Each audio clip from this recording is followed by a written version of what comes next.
안녕하세요. 수업에서 다 하지 못한 별별 이야기 수다별에 오신 것을 환영합니다. 와! 저는 생명공학 농업 전공자 한박입니다. 오늘도 역시 긴박 없이 녹음을 해보려고 하는데요. 새로운 손님을 모셨습니다. 자기소개 부탁드립니다. 예, 안녕하세요. 대학교에서 1학년 물리 실험을 가르치고 있는 이박이라고 합니다. 안녕하세요. 오늘은 이방님을 모시고 과학과 공학에 대해서 한번 알아보도록 하겠습니다.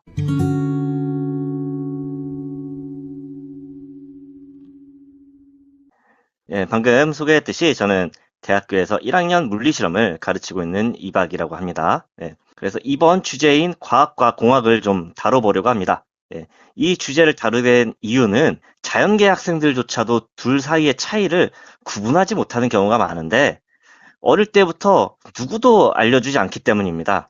아마 고3 때나 희망하는 대학과 학과를 정할 때 선생님한테 물어보면은 어느 정도 아는 선에서 대답해 주는 것이 다일 겁니다. 맞아요. 그리고 가끔 선생님들이 저한테 전화해 갖고 물어보시기도 하거든요. 공학, 과학 뭐 하는 거냐? 무슨 공학과 뭐 하는 거냐? 무슨 과학과 뭐 하는 거냐?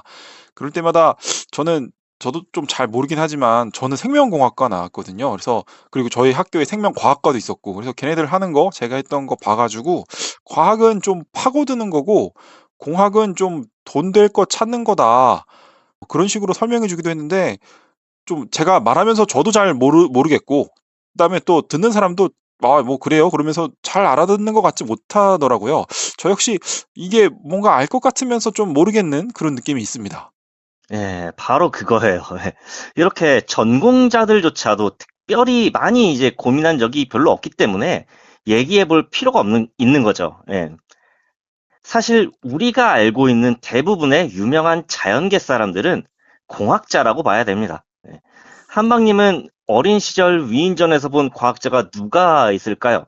에디슨? 뭐 장영실? 뭐 생물 쪽 하니까 파스테르? 아 저는 사실 과학자 하면은 제일 떠오르는 사람이 요새는 옛날에는 안 그랬는데 요새는 우장춘이긴 합니다. 근데 뭐 이렇게 생각해 보면 이 사람도 아마 육종가고 뭐 육종 많이 하시는 분이니까 공학자가 아닐까 싶습니다. 네, 맞아요. 일단 이분이 뭐 생물 쪽으로 학위를 따긴 했지만 실제로 하신 일들을 보면은 지금 우리가 먹는 무와 배추를 품종 개량을 통해서 만드신 분이잖아요. 네네. 그러니까 공학자에 더 가깝다고 할 수가 있죠. 대표적인 생물학자라면은 찰스 다윈을 뽑아야겠죠.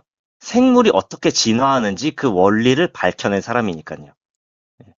그런 차이가 있습니다. 자, 좀 전에 얘기한 위인들을 한번 볼게요. 그럼 이 사람들도 전부 공학자로 분류해야 되는 게 맞습니다.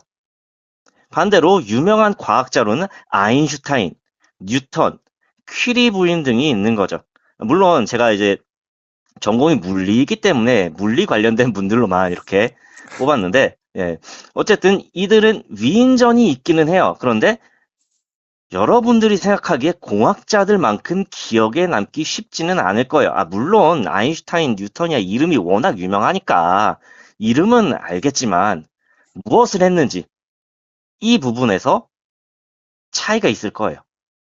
왜냐하면 이들의 업적이 초등학생 이하 수준에는 와 닿을 수가 없기 때문이에요. 대학생도 이해 못하는 상대성 이론을 만든 사람, 태양과 지구와 달이 공전하는 이유인 만유인력의 법칙을 만든 사람, 눈에 보이지도 않고 병원 가서 엑스레이 찍어야만 경험해보는 방사선을 발견한 사람, 초등학생 이하의 눈에는 이 업적들이 얼마나 대단한지 알기가 쉽지 않죠. 반대로 에디슨은 우리가 맨날 쓰는 전구 발명한 사람, 장영실은 시계 만든 사람, 물론 우리가 지금 사용하는 그 시계와는 다르지만 어쨌든 자 파스텔르는 대충 병원 가면 맞는 약을 만든 사람 이러면 어려도 바로바로 와 닿거든요. 그래서 어릴 때부터 아이들의 기억에 더 남는 위인들은 공학자들입니다. 그런데 어디서도 과학과 공학을 구분하지도 않고 공학이란 단어 자체를 대학에서나 쓰죠. 그래서 다 뭉뚱그려서 과학이라고 생각을 하게 되는 겁니다. 또 공학보다는 기술이란 단어를 많이 쓰죠. 그리고 과학과 기술 이렇게 따로 쓰기보다는 과학기술이라고 합쳐서 표현하다 보니까 구분이 어려워지는 면도 있습니다. 네. 그래서 그 둘의 차이가 과연 무엇일까 하면은, 자, 하나의 현상이 있다면 과학은 왜 그런지에 관심을 갖는 것이고, 공학은 이 현상을 통해서 어떻게 우리의 삶에 적용할까에 관심을 갖는 것이 가장 큰 차이라고 생각을 합니다. 방향성이 다른 거죠. 예를 들어서 인류는 천체 관측을 통해서 지구가 태양의 주변을 돌고 달이 지구의 주변을 돈다는 현상을 알게 되었습니다. 이 현상을 통해서 뉴턴은 왜 이 현상이 일어날까 고민을 하다가 만유인력의 법칙을 발견하게 된 거예요. 그리고 미래의 기술자들, 뉴턴에서 미래예요. 지금 현재의 예, 우리의 예, 예. 기술자들은 우주에서 지구 주변을 도는 인공위성을 만들었죠. 이 만유인력의 법칙을 적용을 해서. 물론 이제 시간차가 엄청나게 커요. 예. 과학 중에서도 물리는 특히나 실생활에 적용되기까지 걸리는 시간이 좀 더 긴 편이라서 그래요. 그래서 과학계에서 무언가를 발견한다 해도 일반인들은 당장 내 생활에 적용되지 않으니까 그때가 되어서야 그 의미를 실감을 하게 됩니다. 아인슈타인의 상대성 이론도 일상에서는 뭐 GPS 정도가 사용하고 있죠. 근데 그렇다고 과학이 뭐 관찰만 통해서 하는 것은 아니고 실험도 하고 뭐 새로운 것도 만들어야지 자연의 법칙을 알아낼 수 있는 경우가 더 많습니다. 뉴턴이 떨어지는 사과를 보고 만유인력의 법칙을 알아냈다는 얘기는 거짓말이긴 한데 실제로 여러 물체를 떨어뜨려서 실험을 해봐야지 그 결과를 통해 만유인력의 법칙을 공식으로 만들어낼 수가 있는 거죠. 갈릴레오 갈릴레이가 피사의 사탑에서 공을 떨어뜨린 실험을 한 게 굉장히 유명하잖아요. 그게 바로 이런 실험이에요. 예. 그렇다고 이런 실험이 공학일까요? 실험을 하니까 뭔가를 만들어내니까 그건 또 아니에요. 물체가 위에서 아래로 떨어지는 법칙이 뭐 어떤 수식으로 주어지든지 뭐 당장 사람들이 관심을 가질까요?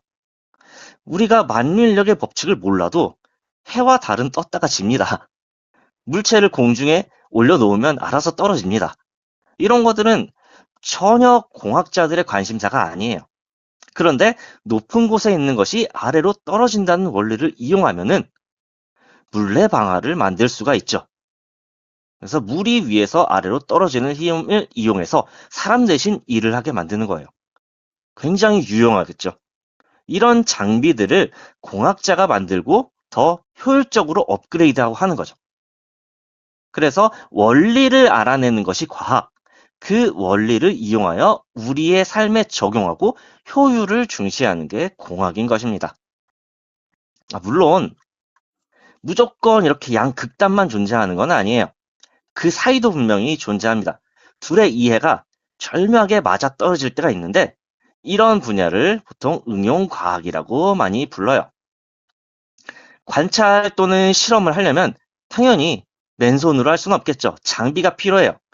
그런데 이런 장비들이 일상생활에 쓰일 일은 없겠죠. 그리고 우리가 일상생활에서 쓰는 장비를 가져다가 과학 실험을 하거나 관찰을 하기도 쉽지가 않겠죠. 그래서 직접 만들기도 합니다.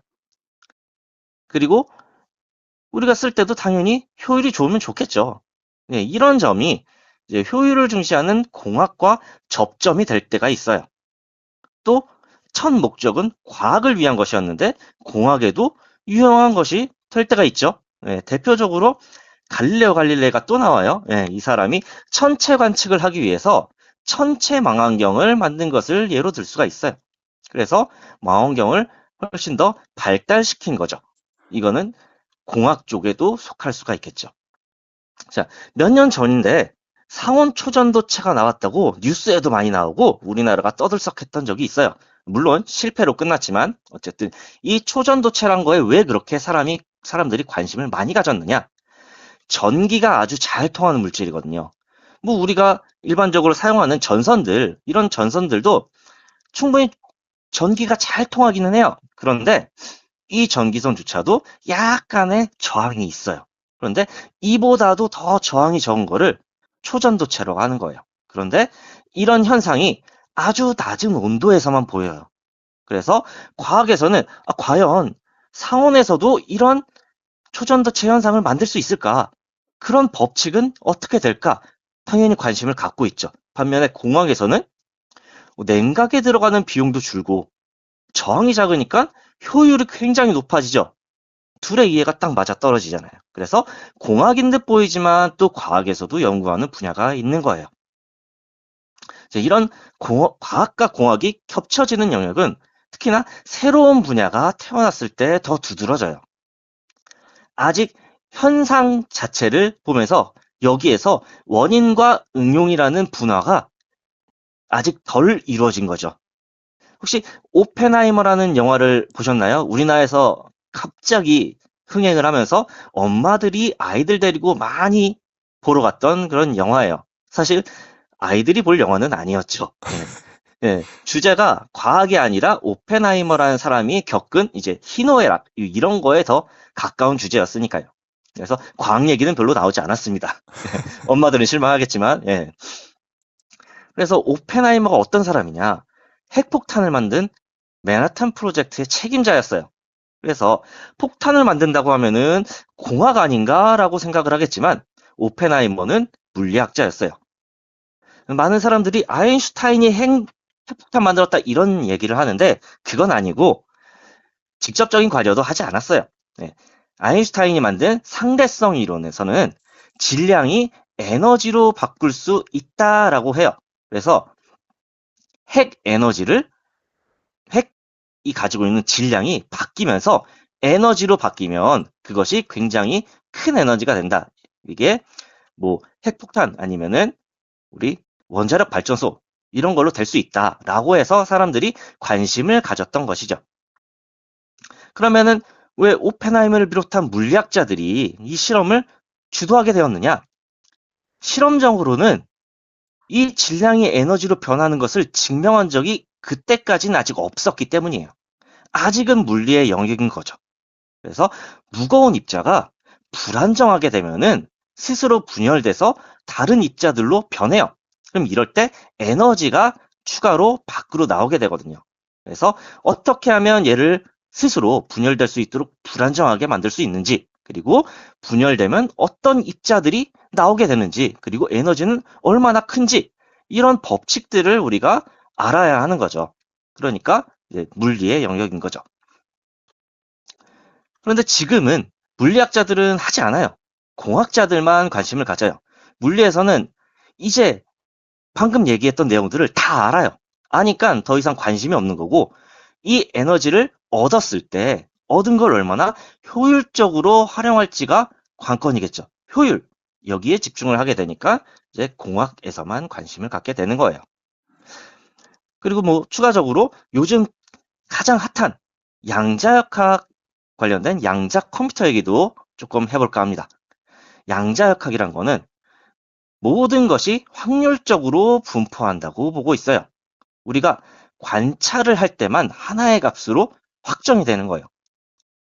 뭐 이거를 이해하려고 하면은 어렵겠지만 여기까지는 뭐 이해할 필요는 없고, 이 현상을 이용을 하면은 컴퓨터는 0하고 1로 신호가 돼 있는데 양자 사이즈의 입자를 이용하면 우리가 확률적으로 존재하니까 0일 수도 1일 수도 있는 거예요. 그래서 이걸 이용하면은 계산이 빨라집니다. 이것만 알고 있으면 돼요. 그냥 확률 때문에 계산이 빨라집니다. 어쨌든 계산이 빨라지면 공학에서 굉장히 관심이 크겠죠. 효율이 높아지는 거니까요. 그런데 공학만의 분야냐? 아직 아니에요. 물리도 여전히 관심이 커요. 왜냐면 양자역학에서는 확률적 분포라는 건 이미 알고 있어요. 그런데 이걸 어떻게 컨트롤할 수 있겠느냐? 이게 물리의 분야인 거죠.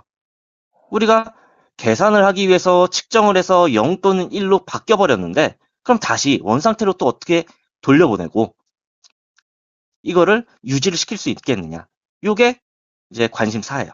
그래서 대표적으로는 레이저를 쏴서 이 입자를 컨트롤을 하고 있어요. 그래서 이제 물리의 광학 분야가 많은 관여를 하고 있습니다. 물론 방법이 레이저 하나뿐만 있는 게 아니기 때문에 다른 분야들도 관심을 가지고 있는 거죠. 그래서 이렇게 과학과 공학에 대해서 얘기를 좀 해봤습니다. 정리를 하자면은 과학은 원리, 법칙, 이런 것에 대해 관심을 많이 갖는 분야고, 공학은 이제 실용성, 효율성에 관심을 갖는 분야입니다. 그래서 대부분의 경우 과학에서 찾은 원리와 법칙들을 응용을 하는 것이 공학이에요.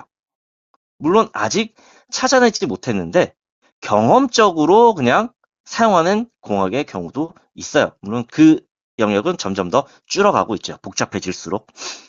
그런데 사람이란 게 당연히 100% 원리에만 집착하는 사람도 드물고, 반대로 100% 효율에만 집착하는 사람도 드물어요. 그래서 이 이야기가 자신이 어느 쪽에 더 관심이 많느냐, 아니면 양쪽에 비슷한 관심을 갖느냐, 이거에 따라서 진로의 방향을 선택하는 게 좀 도움이 될 수 있었으면 하는 바람에서 이야기를 해보았습니다. 되게 복잡하지만 되게 좀 이렇게 좀 명쾌해진 느낌이 납니다. 여기까지 이방님과 과학과 공학에 대해서 잘 알아봤습니다. 청취자분들은 진로에 대해서 이야기해줘야 할 때, 혹은 뭐 자기가 진로를 선택할 때 요긴하게 쓰이지 않을까 싶습니다. 원리와 법칙의 과학, 그리고 실용과 효율의 공학, 이렇게 간단하게 정리가 될 수 있겠네요. 또 이 두 분야가 아주 칼같이 나눠지진 않는다. 다 좀 사람 사는 세상이다. 이렇게 뭐 여기만 뭐 몰입되는 사람은 잘 없다라는 이야기도 들려주어서 좀 즐거웠습니다. 좀 약간 인간 냄새가 났달까요?